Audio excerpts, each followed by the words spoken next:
बिस्मिल्लाहिर्रहमानिर्रहीम अस्सलाम वालेकुम। मैं हूं बशीर अहमद। तो स्टूडेंट्स, आज हम first year chapter number 11 heat and thermodynamics के बहुत ही इंपॉर्टेंट प्रोसेस पढ़ेंगे। Isothermal process, adiabatic process, isobaric और आइसोकोरिक। तो वन बाय वन मैं चीज़ों को डिस्कस करूंगा ताकि एक एक चीज़ की डिटेल आपके सामने आ जाए।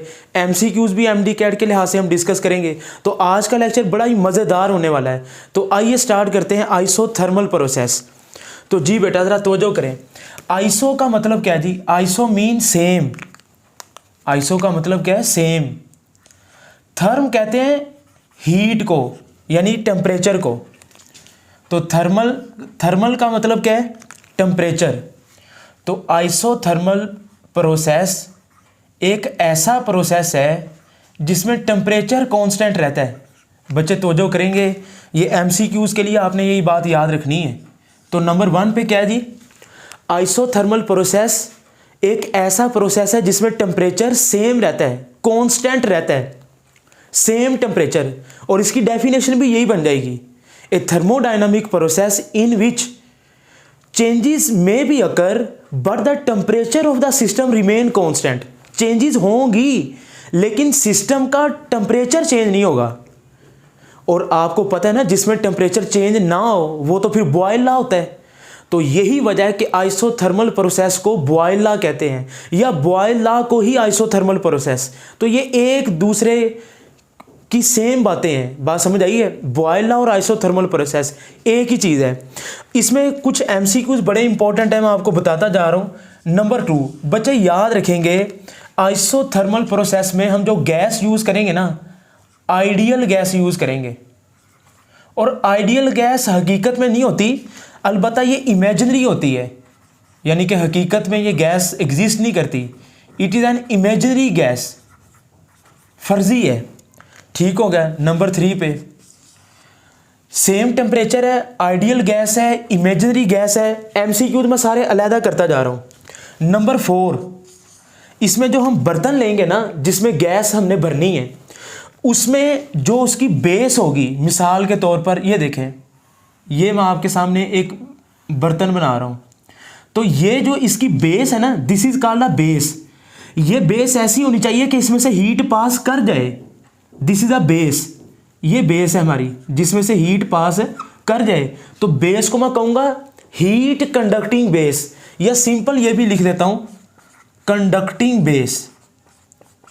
कंडक्टिंग बेस यानी कि जिसमें से हीट पास कर जाए। नंबर 5, जो इस वेसल की, इस बर्तन की जो वॉल्स है ना, ये जो वॉल्स हैं, जो इसकी दीवारें हैं, वो नॉन कंडक्टिंग होनी चाहिए। तो ये सारे एमसीक्यूज आप लोग याद रखिएगा। तो थ्योरी के अंदर भी जारी बात आपने यही लिखना है। तो मैं आपके लिए पॉइंट बना के लिखता जा रहा हूं ताकि आपको थ्योरी याद करने में भी आसानी हो। तो कंडक्टिंग बेस है, कंडक्टिंग का लफ्ज निकला कंडक्ट से, गुजरना। तो बेस में से हीट गुजरनी चाहिए, लेकिन ये जो वॉल्स है ना, ये इसमें से हीट ना पास करें, ये नॉन कंडक्टिंग होनी चाहिए। तो नॉन कंडक्टिंग वॉल्स होनी चाहिए जी, नॉन कंडक्टिंग वॉल्स। नंबर 6, जो इसका पिस्टन है, ये जो इसका पिस्टन है, ये जो ढक्कन है, तो आप समझ रहे हैं ना, साथ साथ मैं डायग्राम भी आपके सामने बना रहा हूं। इसको बेस कहते हैं, this is a base, walls, और this is a piston. Piston कैसा होना चाहिए जी? मूवेबल होना चाहिए। तो मूवेबल पिस्टन होना चाहिए। और एक बात बहुत ही इंपॉर्टेंट है, आप लोग याद रखिएगा, isothermal process it is a very slow process. ये प्रोसेस बड़ा स्लो होना चाहिए। ठीक है, very slow, very slow process. ठीक हो गया। तो ये बड़ा स्लो प्रोसेस होता है। ठीक हो गया। और नंबर 8 पे फिर मैं क्या लिखूंगा? इसके अंदर जो हम गैस यूज करेंगे ना, जो गैस यूज करेंगे उसकी कैपेसिटी ज़्यादा होनी चाहिए, लार्ज कैपेसिटी। बात समझ आई? तो ये बात आप नोट करेंगे बच्चे, लार्ज हीट कैपेसिटी। इसके अंदर जो हम गैस यूज़ करेंगे उसकी लार्ज हीट कैपेसिटी होनी चाहिए। ठीक है, तो आपने देखा कि मैंने सारे एमसीक्यूज़ की शक्ल में आपके सामने अलग-अलग लिख दिए हैं। और नंबर 9, और जिसमें टेम्परेचर कांस्टेंट होता है, फिर उस प्रोसेस को हम क्या कहते हैं? This is a Boyle's law. ये तो बॉयल्स लॉ है ना। और बॉयल्स लॉ क्या कहता है? When the temperature is constant the pressure and volume is inversely proportional. तो बॉयल लॉ कहता है जी pressure is inversely proportional to volume. Inversely proportional का साइन खत्म करेंगे तो कांस्टेंट आएगा। Pressure is constant into volume 1/v। तो वॉल्यूम डिवाइड हो रहा है, इधर जाके मल्टीप्लाई, तो P V is equal to constant. P V is equal to constant. और आपको पता है ना second form of Boyle's law क्या होती है? अगर प्रेशर और वॉल्यूम जब भी दो चीज़ें मल्टीप्लाई हो तो वो आपस में इन्वर्सली प्रोपोर्शनल है। यानी कि प्रेशर बढ़ेगा वॉल्यूम कम होगा, वॉल्यूम बढ़ेगा प्रेशर कम होगा, एक दूसरे के इन्वर्स हैं। तो सेकंड फॉर्मेशन क्या है जी? P1V1 is equal to P2V2। ये बॉयल लॉ की सेकंड फॉर्मेशन है बेटा। अब आती है बारी फर्स्ट लॉ ऑफ थर्मोडायनामिक्स की। बच्चे आपको पता है कि इससे पिछले ही लेक्चर में मैंने आपको फर्स्ट लॉ ऑफ थर्मोडायनामिक्स बड़ी डिटेल से समझाया हुआ है। तो फर्स्ट लॉ ऑफ थर्मोडायनामिक्स अगर आपने पढ़ा तो क्या इक्वेशन थी आपको याद होगी फिर? Delta Q is equal to delta U plus delta W. तो कुछ बच्चे इस तरह लिख देते हैं Q is equal to delta U plus W, सबके साथ डेल्टा लिखना ज़रूरी है। अच्छा, अब ये ऐसा प्रोसेस है जिसमें टेम्परेचर कांस्टेंट रहता है। बेटा आपको याद होना चाहिए कि टेम्परेचर और इंटरनल एनर्जी ये भी आपस में डायरेक्टली प्रोपोर्शनल है। मैंने इंटरनल एनर्जी वाले टॉपिक में ये बात समझाई थी कि टेम्परेचर और इंटरनल एनर्जी आपस में डायरेक्टली प्रोपोर्शनल है। जब टेम्परेचर कांस्टेंट होगा तो इंटरनल एनर्जी भी कांस्टेंट होगी, ऐसी है ना। इंटरनल एनर्जी भी कांस्टेंट होगी क्योंकि टेम्परेचर कांस्टेंट है। अगर इंटरनल एनर्जी कांस्टेंट है तो फिर चेंज इन इंटरनल एनर्जी क्या आ जाएगा? जीरो। बात समझ रहे? तो फिर डेल्टा यू की वैल्यू जीरो पुट करवाएं। Delta Q is equal to zero plus delta W. तो delta Q is equal to delta W. तो ये आ गया जी हीट इन वर्क आउट, यानी कि इसको मैं क्या लिखूंगा? Heat in work out. हमने ये लेक्चर पूरा पढ़ा हुआ है हीट और वर्क का, कि क्यू पॉजिटिव कब होता है? जब हम किसी सिस्टम को हीट दे रहे हैं तो ये बेस में से हीट पास करेगी। तो जैसे जैसे हीट देंगे वर्क होता रहेगा। जाहिर बात, हीट देंगे, हो सकता है कि इस गैस का टेम्परेचर बढ़ना शुरू हो जाए, जबकि हम तो चाहते हैं कि टेम्परेचर कांस्टेंट रहे। टेम्परेचर कांस्टेंट रखने के लिए ज़रूरी है कि जितनी आप हीट दें उतना पिस्टन ऊपर को मूव करता जाए। जितनी आप हीट देते रहे पिस्टन ऊपर को मूव करता रहे, ताकि हीट वर्क में कन्वर्ट होती रहे, अल्टीमेटली इस गैस का टेम्परेचर कांस्टेंट रहे। अगर ये पिस्टन ऊपर को मूव नहीं करेगा फिर टेम्परेचर चेंज हो सकता है। अगर टेम्परेचर चेंज हो गया तो भाई साहब फिर तो ये आइसोथर्मल प्रोसेस ही नहीं देगा। अब हीट भी दे रहे हैं, टेम्परेचर को भी कांस्टेंट रखना चाह रहे हैं, तो ये एक ही सूरत में पॉसिबल है, जब आप हीट दें और ये पिस्टन ऊपर को मूव करे। Heat in work out. तो जब ये पिस्टन ऊपर को मूव करेगा तो मैं इसको कह सकता हूं ये प्रोसेस किसका है? इस प्रोसेस को हम कहते हैं आइसोथर्मल एक्सपेंशन।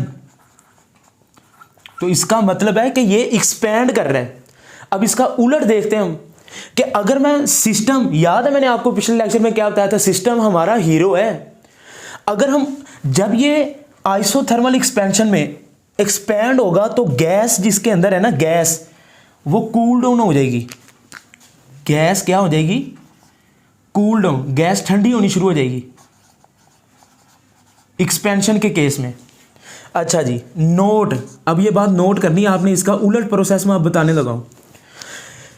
टेम्परेचर तो कांस्टेंट रहना ही रहना है। अगर मैं इस पिस्टन के ऊपर खुद वर्क करना शुरू कर दूं, याद है सिस्टम हमारा हीरो है, तो जब हीरो के ऊपर वर्क करेंगे तो वो तो नेगेटिव है, तो इसकी बेस में से, बेस कैसी है इसकी? ये तो कंडक्टिंग है, तो बेस में से अब हीट इंटर होने की बजाय निकलना शुरू हो जाएगी।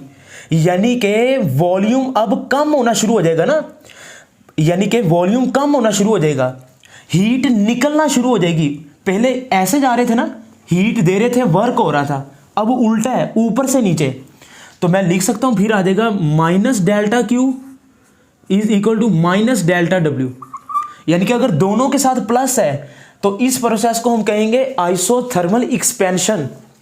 अगर दोनों के साथ माइनस है, अब ये उसका उलट हो जाएगा ना, डेल्टा क्यू अगर पॉजिटिव है तो हीट इन, अगर नेगेटिव है तो इसका मतलब क्या है, हीट आउट। इसका उलट बता रहा हूं, वर्क आउट है और इधर क्या है, वर्क इन। तो heat in work out expansion है, हीट आउट वर्क इन ये कंप्रेशन है। तो ऐसे प्रोसेस को हम कहेंगे आइसोथर्मल कंप्रेशन, आइसोथर्मल कंप्रेशन। तो ये फर्स्ट लॉ ऑफ थर्मोडायनामिक्स से एक्सपेंशन और कंप्रेशन के दोनों केसेस मैंने आपको बता दिए हैं। अब पढ़ते हैं बच्चे इसके ग्राफ को। ग्राफ आपको पता होना चाहिए कि प्रेशर और वॉल्यूम का, क्योंकि इसमें टेम्परेचर कांस्टेंट है ना, तो वाई एक्सिस पे मैं प्रेशर लेता हूँ, एक्स एक्सिस पे मैं वॉल्यूम लेता हूँ। अब इसमें कर्व नीचे को बनेगी, क्योंकि इसमें प्रेशर के कम होने से वॉल्यूम इंक्रीज करेगा। ये देखें, अगर इधर प्रेशर P1 है तो इधर वॉल्यूम V1 है। अगर प्रेशर डिक्रीज करेंगे ना, इस पॉइंट पे देखें प्रेशर कम हो रहा है, P1 से P2, वॉल्यूम V1 से V2 हो गया। तो प्रेशर के कम होने से वॉल्यूम इंक्रीज करता जा रहा है। तो बच्चे आइसोथर्मल प्रोसेस में इस कर्व को हम कहते हैं isotherm. The curve is called, isothermal process का नाम है ना, तो कर्व को हम कहेंगे isotherm. The curve is called isotherm. ये एमसीक्यूज आता है, आप लोग नोट करेंगे। तो प्रेशर और वॉल्यूम का इनवर्स रिलेशन है, बट टेम्परेचर कांस्टेंट रहेगा। इसमें टेम्परेचर कांस्टेंट रहेगा, और टेम्परेचर कांस्टेंट रखने के लिए क्या करेंगे, हीट देते जाएंगे, पिस्टन ऊपर को मूव करता जाएगा। ठीक है ना, क्योंकि अक्सर बच्चे क्लास में सवाल करते सर हीट भी दे रहे हैं, टेम्परेचर कैसे कांस्टेंट हो गया। बात समझ आई ना। तो जब आप हीट दे रहे हैं तो पिस्टन भी तो मूव कर रहा है ना, वर्क भी तो हुई जा रहा है। ठीक है, तो जब टेम्परेचर कांस्टेंट होगा तो प्रेशर और वॉल्यूम का जो प्रोडक्ट है वो हमेशा सेम ही रहेगा। और बच्चे एक बात याद रखेंगे, ये जो है ना P1 V1 is equal to P2 V2, ये जो बॉयल लॉ मैंने आपको बताया है, ये जो यूनिट होता है ना इसका PV का, प्रेशर और वॉल्यूम को मल्टीप्लाई करें तो उसका यूनिट जूल होता है। ठीक है, और स्लोप निकालने के लिए फार्मूला आपने पढ़ा हुआ है। स्लोप का फार्मूला क्या होता है, याद रखेंगे हमेशा, delta Y over delta X, change in Y axis over change in X axis. तो वाई एक्सिस पे क्या है जी, वाई एक्सिस पे क्या है बेटा, वाई एक्सिस पे प्रेशर है। ठीक है, एक्स एक्सिस पे वॉल्यूम है। तो फिर PV ग्राफ की स्लोप क्या आ जाएगी, slope is equal to P over V। Pressure dependent quantity है, वॉल्यूम इनडिपेंडेंट है, तो इनडिपेंडेंट वेरिएबल को हम एक्स एक्सिस पे लेंगे और जो डिपेंड करता है उसको वाई एक्सिस पे लेंगे। ये स्लोप होगी, स्लोप क्या आएगी, P over V, Y over x.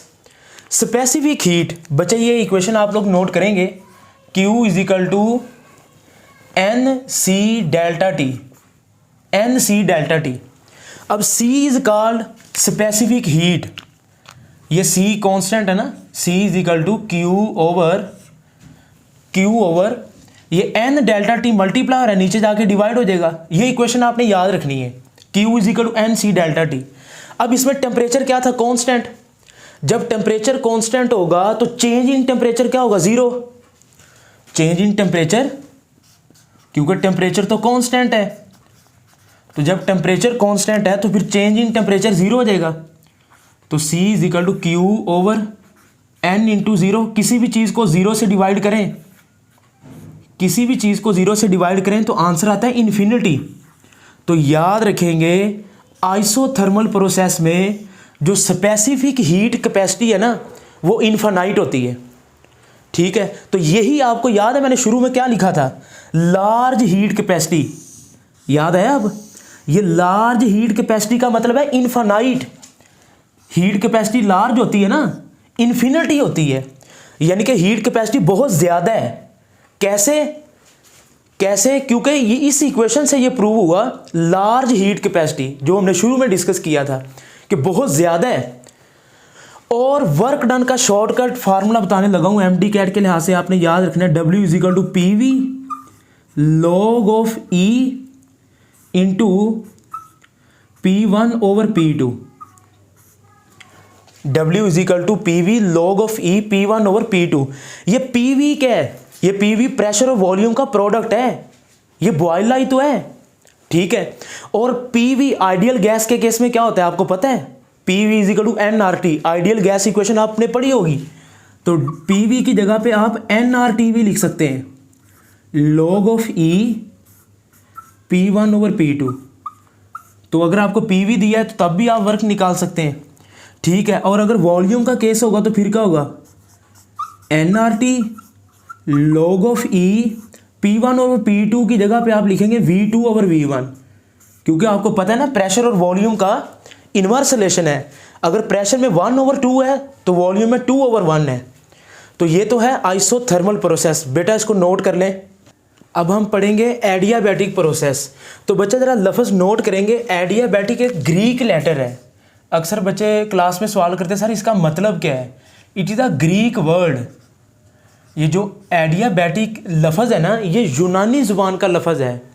ये 3 लफ्ज़ों से मिलके बना, मतलब ए और डी आई एडिया और बैटिक का लफ्ज़ निकला है बैटोस से।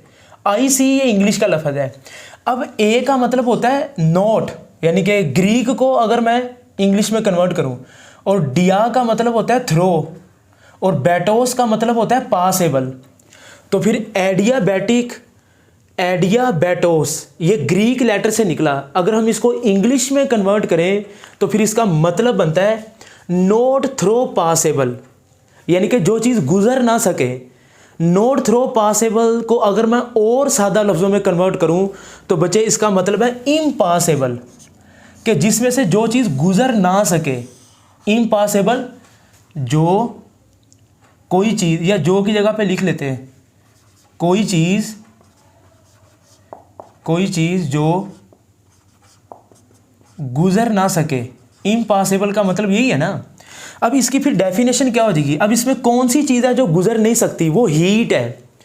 ऐसा प्रोसेस जिसमें से ना तो हीट इंटर हो ना ही निकले, तो ऐसे प्रोसेस को एडियाबैटिक प्रोसेस कहते हैं। जो इसकी डेफिनेशन क्या होगी बच्चे? A system in which no heat enters और लीव द सिस्टम। एक ऐसा प्रोसेस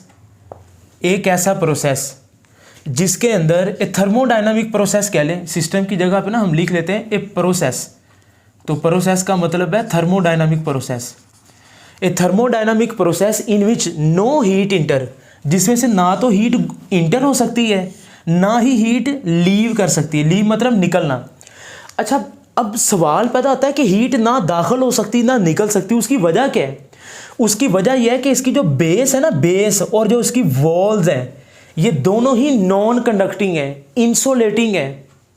क्योंकि अगर ये कंडक्टिंग होगी फिर तो हीट गुजर जाएगी। तो इसकी बेस और वॉल्स हमने किस तरह की लेनी है, ये मैंने MCQs की शक्ल में लिखा है। पहली बात आपने नोट करनी है, ये आइडियल इमेजिनरी गैस इसमें यूज़ करते हैं, बिल्कुल उसी तरह जिस तरह आइसोथर्मल प्रोसेस में था। आइसोथर्मल प्रोसेस एक स्लो प्रोसेस है, एडियाबैटिक प्रोसेस एक फास्ट प्रोसेस है। ये दोनों का उलट है, यानी कि एक दूसरे के उलट हैं ये दोनों। Very fast process, zero heat capacity. Isothermal में हीट कैपेसिटी क्या थी? Infinite, large.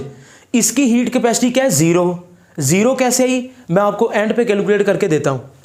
और इसकी जो बेस है, ये वाली जो बेस है वो इंसुलेटिंग होनी चाहिए। इंसुलेटिंग वॉल्स, ये जो साइडों वाली दीवारें हैं ये भी इंसुलेटिंग होनी चाहिए, जिसमें से हीट ना गुजरे। और पिस्टन मूवेबल होना चाहिए, ये पिस्टन ऊपर नीचे जा सकता हो। ठीक हो गया। Thick layer of cork and asbestos. Cork बच्चे, कॉर्क और एस्बेस्टोस का मतलब है पहाड़ी कपास, यानी कि कॉर्क कहते हैं कोई लकड़ी नुमा कोई चीज़। यानी कि ये जो वॉल्स और बेस है ना, हम इसके साथ एक थिक लेयर, एक मोटी लेयर लगा देते हैं, लकड़ी नुमा एक लेयर लगा देते हैं। अब लकड़ी क्या है? इंसुलेटर है, ताकि इसमें से हीट पास ना कर सके। ठीक है, हम इसको इंसुलेटर बनाने के लिए एस्बेस्टोस का और कॉर्क का इस्तेमाल करते हैं। और इसके बाद याद रखिएगा फर्स्ट लॉ ऑफ थर्मोडायनामिक्स क्या बन जाएगा? Delta Q is equal to delta U plus delta W. अब इसमें से ना तो हीट इंटर होती है ना निकलती है, यानी कि क्यू कांस्टेंट है। जब क्यू कांस्टेंट है तो इसका मतलब है फिर delta Q is equal to zero. Delta Q zero होगा ना, क्योंकि हीट तो इंटर भी नहीं हो रही, निकल भी नहीं रही। तो डेल्टा क्यू जीरो पुट करवाएं जी, फिर zero is equal to delta U plus delta W. अब इसके दो केसेस बनते हैं बच्चे, नोट करेंगे। इस केस के दो केसेस बनते हैं, यानी कि इसको मैं दो हिस्सों में तकसीम करूंगा। एक इसको मैं करूंगा एडियाबैटिक एक्सपेंशन, और दूसरा इसका केस बनेगा एडियाबैटिक एक्सपेंशन का उलट कंप्रेशन। बात समझ रहे हैं? अब इससे दो केसेस निकलेंगे।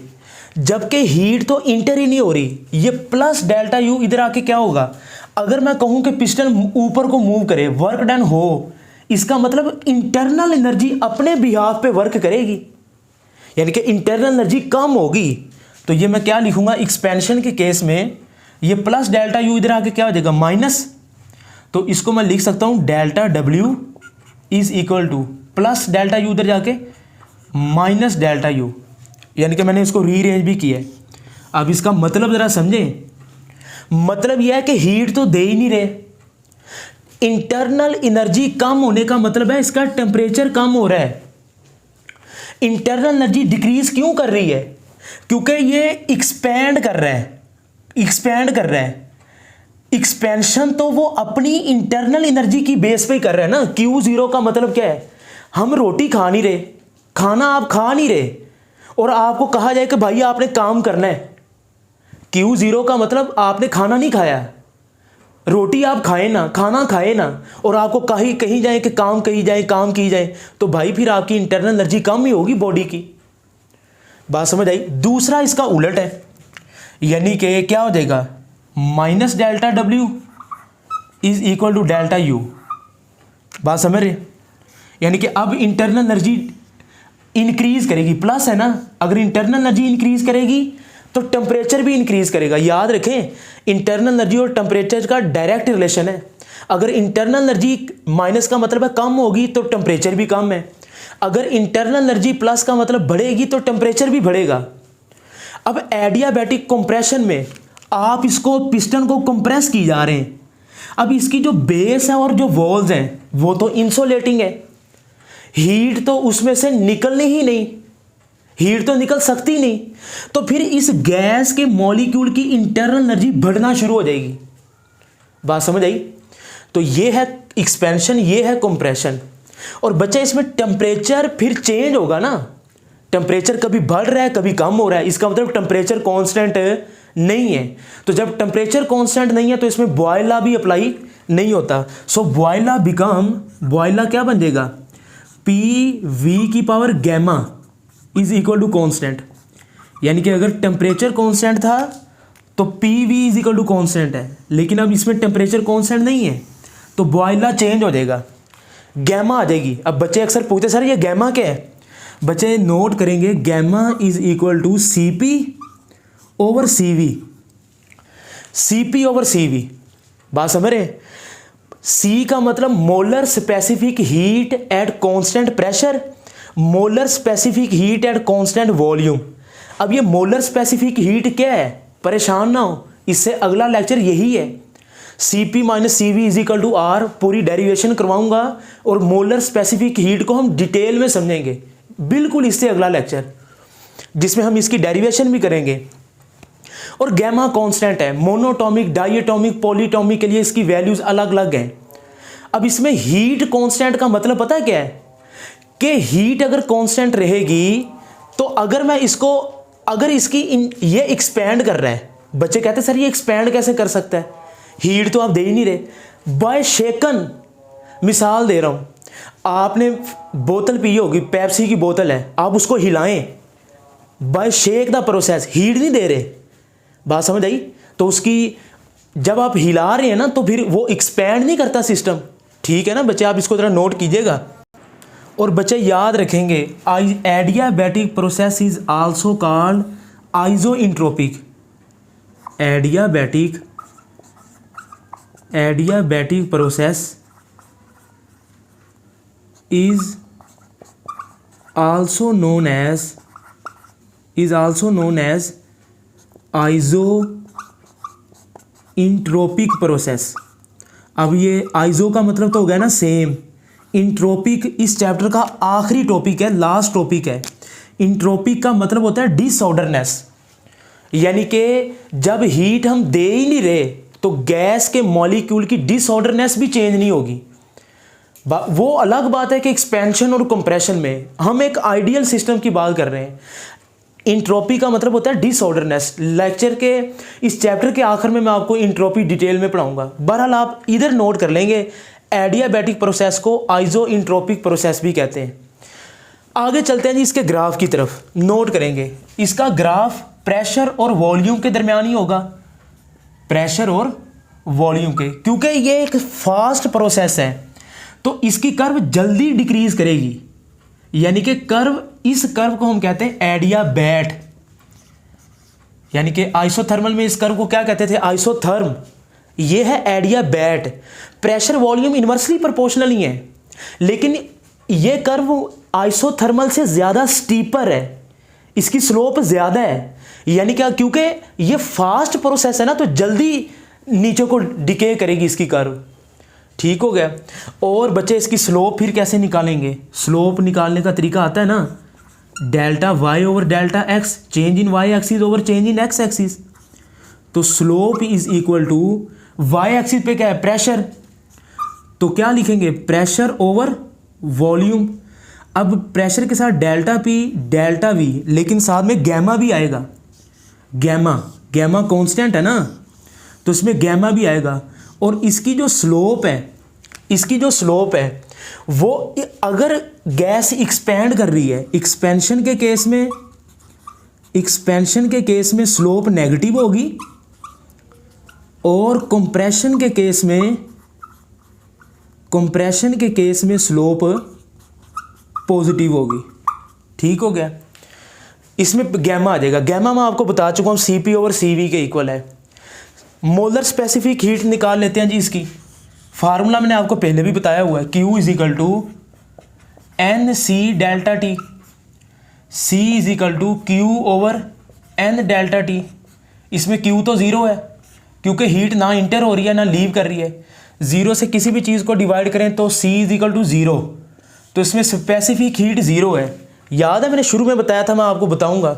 ये देखें, ज़ीरो स्पेसिफिक हीट या आप लो स्पेसिफिक हीट भी कह सकते हैं। और आखिर में कुछ MDCAT से रिलेटेड MCQs भी हैं। इसमें PV की power gamma is equal to constant है। ठीक है। और ये इसकी डेरिवेशन करने के बाद है, मैं सिर्फ MCQs बता रहा हूँ, मैं डेरिवेशन नहीं कर रहा, शॉर्टकट ट्रिक बता रहा हूँ आपको, फार्मूले जस्ट आपने याद रखने। अब आप कहें सर ये आए कैसे हैं, आने का तरीका भी है कि इसमें प्रेशर की वैल्यू पुट करेंगे, PV is equal to NRT ideal gas equation से, वहाँ से P की वैल्यू लेके यहाँ पे पुट करेंगे, ये वाला रिलेशन बन जाएगा। अगर वॉल्यूम की पुट करेंगे ये नीचे वाला रिलेशन बन जाएगा। प्रूव है, लेकिन प्रूव नहीं करवा रहा, जस्ट शॉर्टकट ट्रिक बता रहा हूँ। तो T V की power gamma -1 is equal to constant, और उसके बाद P1 माइनस गैमा T की power gamma is equal to constant. और इसमें जो इंटरनल एनर्जी होती है delta U is equal to NR over gamma -1 into T2 minus T1।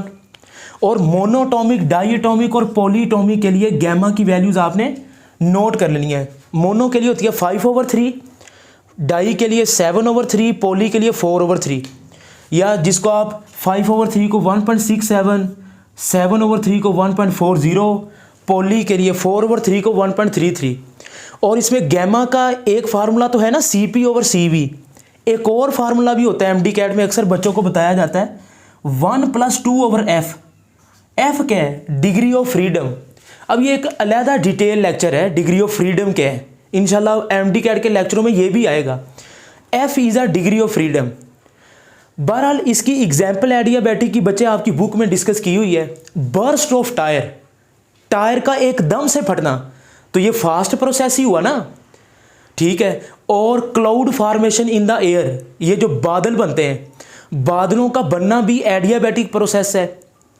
और रैपिड कंप्रेशन एंड एक्सपेंशन।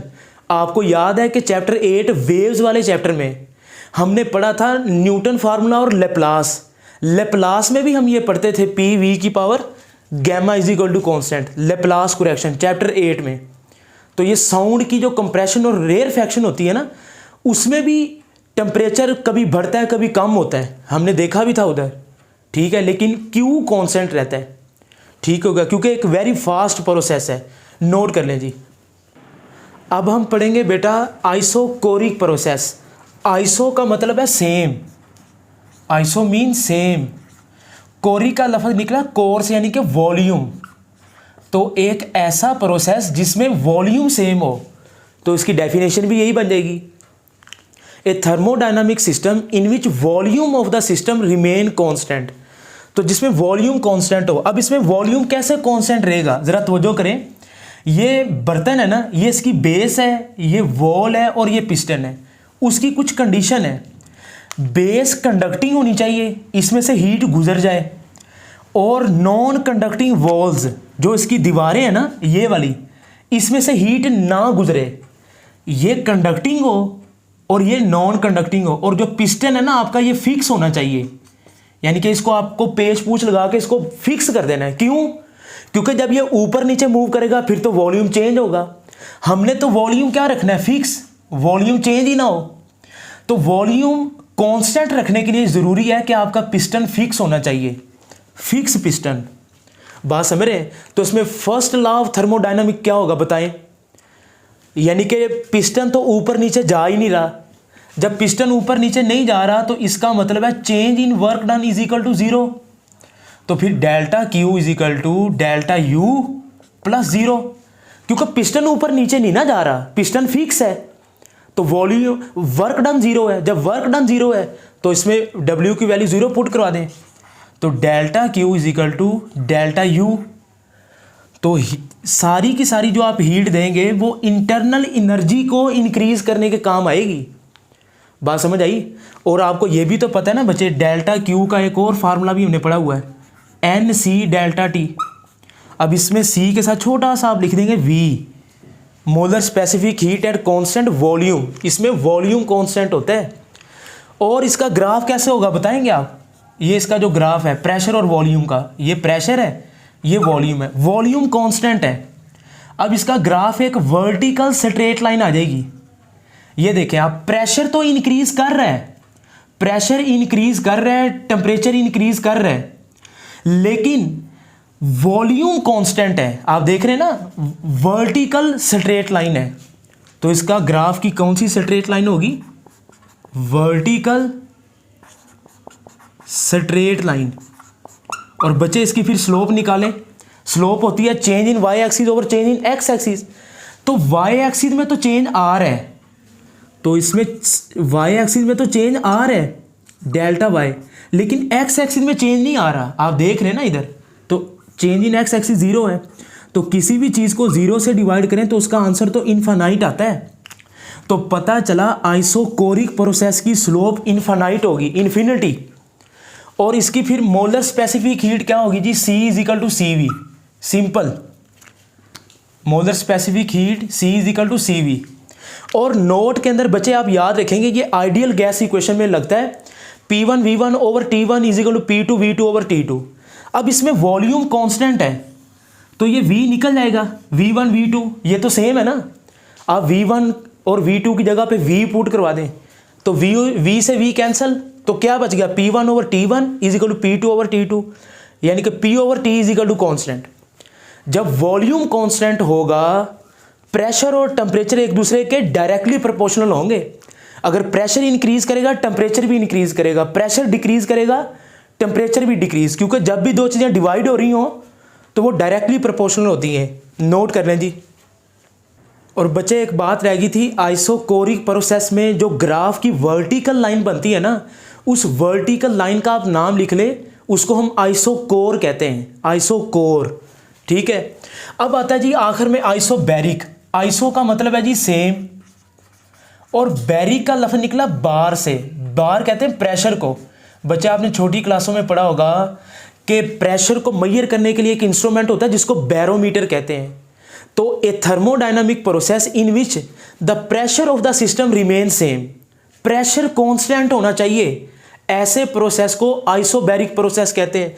इसकी क्या कंडीशन है जी, कंडक्टिंग बेस आपकी कंडक्टिंग होनी चाहिए, इसमें से हीट गुजरे। नॉन कंडक्टिंग वॉल्स, ये जो दीवारें हैं इसमें से हीट ना गुजरे। पिस्टन की दो कंडीशन है, ये मूवेबल भी होना चाहिए, ऊपर नीचे मूव भी करें, और ये फ्रिक्शनलेस भी होना चाहिए। और फर्स्ट लॉ ऑफ थर्मोडायनामिक्स क्या आ जाएगा बच्चे, नोट करेंगे, एट कांस्टेंट प्रेशर, ये मैंने आपको प्रूव करवाया हुआ है। अगर प्रेशर कांस्टेंट हो तो वर्क इक्वल होता है W is equal to P delta V के। अब अगर आप इसका प्रूफ समझना चाहते हैं ना, तो आप मेरा वो लेक्चर सुने जिसमें मैंने वर्क एंड हीट को बड़ी डिटेल से डिस्कस किया। When the pressure is constant W is equal to P delta V, इसका प्रूफ हमने पहले पढ़ रखा है। तो delta Q is equal to delta U plus W की जगह पे क्या आ जाएगा, P डेल्टा V। तो ये फर्स्ट लॉ ऑफ थर्मोडायनामिक्स आ जाएगा जी। और इसमें ग्राफ की लाइन क्या आएगी, प्रेशर कांस्टेंट है तो ये वाली स्ट्रेट लाइन आ जाएगी, हॉरिजॉन्टल स्ट्रेट